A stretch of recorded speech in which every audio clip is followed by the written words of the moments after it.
Today we're doing noise and vibration tests on the QP100A hydraulic power pack from Quantum.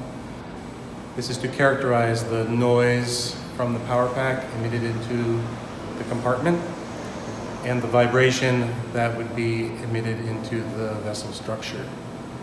We have a pretty thorough test matrix today. We're testing at 4 different system operating pressures. We're testing at full power and at what they call deadhead, essentially 0 power. And we're testing at 50 hertz electrical line frequency and 60 hertz line frequency. So putting the plate in there is a kind of test of concept, proof of concept of a double mounted system.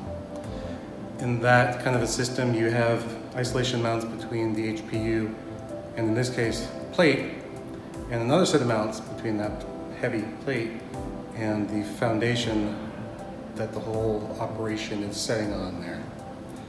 So you have 2 stages of vibration isolation. You've got this one, and you've got this one. I think we're seeing out in the test bay probably about an additional 15 dB by having the second stage of those mounts there.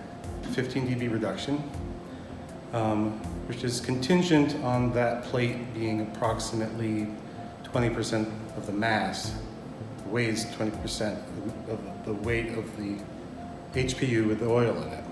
That's sort of the target.